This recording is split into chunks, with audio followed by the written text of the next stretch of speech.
Now a move to this story, and it's quite an interesting one. Public Enterprises Minister Gordhan has accepted Trade Union Solidarity's offer to assist in addressing the skills shortage at Eskom.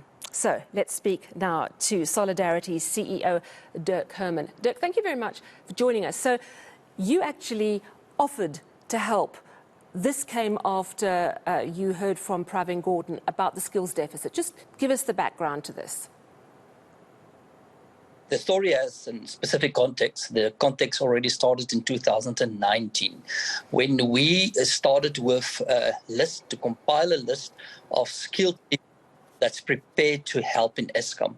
Now, that list produced around about 705 people that said that, yes, here we are willing to help.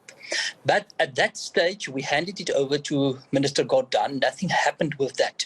And I think the crisis at this stage is so big that we realized that we must take that up again. And he also, in his budget speech in May this year, emphasized the specific crisis again. So we started then with a new process asking people, and we got another 400. So we have now 1,100 people that say, here we are skilled people, and we are willing to help. We think that's positive. We received a letter then from Minister Gordhan where he said that, yes, he is willing then to receive this specific skills, and he asked us to provide to him the skills on a very urgent base. And that we will do now. All right, so talk to me about who these people are. Are they mostly engineers? Of the list that we have, 30% of them are engineers, 50% of them are skilled technical people, and then the rest have general skills. What we will now do is we have a panel of specialists that will go through this specific list and then compile a list of around about 100 to 150 of South Africa's top skilled people, and that will be then part of the list. That will be people with decades of experience, and most of them have 3 or 4 specific qualifications that can then help them to do the job. We are quite convinced that these specific skills are there, and that will help Eskom in its turnaround program. What percentage of this 1,100 list has actually already left the country?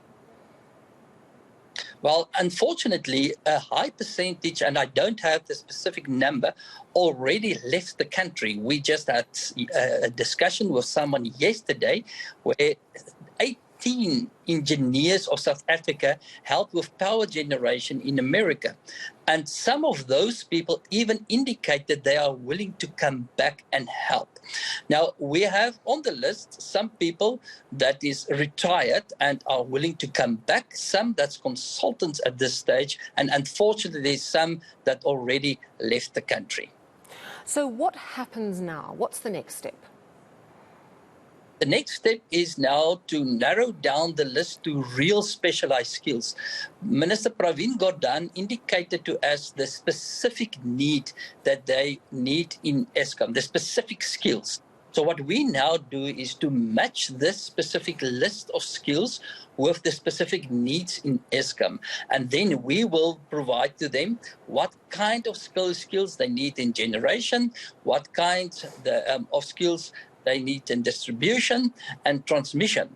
And we will make sure that we provide them with the best of best in South Africa. The fact of the matter is, the Eskom crisis, of course, government has a huge role in that, but it's not their crisis anymore. That's all of our crisis, and therefore we say that let's go and help. I must say I'm quite impressed with the number of South Africans that said that we are here, we are willing to help, and then a huge percentage of them said, well, we will do it free of any cost. Wow, that's incredible.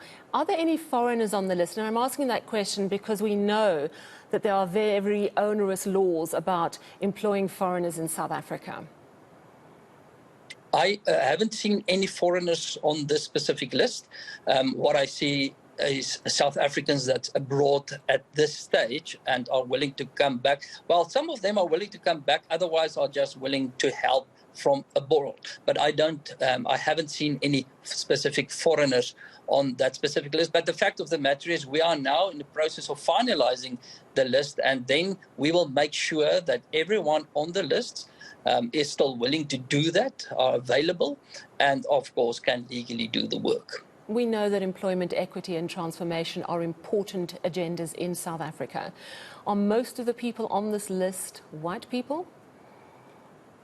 That's absolutely irrelevant at this stage. What's the color of the skin? The fact is that we are in a huge crisis at this stage, and what we now need is South Africans with skills. If we now use a race as a specific criteria to actually determine who must help, it will be a tremendous mistake. At this stage, what we must do as South Africans is say, let's get the best guys to get us out of this specific crisis. Has this been raised as a potential issue? At this stage, Minister Gordhan did not do that at all. I think he's well aware that the list of solidarity is mostly Solidarity, ex-Solidarity members are all Eskom workers. Some of these workers left Eskom because of the space creation packages that they received to make space for transformation. So I think Minister Gordhan is well aware that a lot of their skills, and that is the fact, 20 or 30-year-old skills will be mostly white South Africans, and I think he's well aware of that. But I think, and I hope, that he went beyond that and say that the crises are here, let's resolve it without race criteria. It's a very difficult time for the country with the energy crisis, but also I would imagine it must be tough working at Eskom at the moment. Talk to me about the morale among some of your workers. How are they doing? Unfortunately, the morale is quite low at this stage among workers. I must say I'm still impressed with a huge percentage of the workers that still work hard. And when we've seen this small percentage of criminals that sabotaged Eskom a couple of weeks ago under the disguise of industrial action, a huge percentage of the Eskom workers still do and perform their work extremely good. So despite of the fact that the morale is quite low, they are under tremendous pressure, ordinary workers still do good work. And I think we as South Africans must still appreciate that. We are easy to say that all workers are plunderers because of what we've seen on TV. The fact of that matter behind that, there's also wonderful workers doing wonderful work as well, and I want to recognize them. And thank you very much for that. Dirk Herman, Solidarity CEO, they have in 2019 already given a list to Pravin Gordhan. They are now discussing a list of 1,100 people, a high proportion of which have emigrated from South Africa, and the possibility of bringing them back in some form, even possibly as temporary consultants, to try and assist with the problems facing Eskom. And so interesting that Dirk Herman's saying some of them don't want payment, they just want to help. That is encouraging news.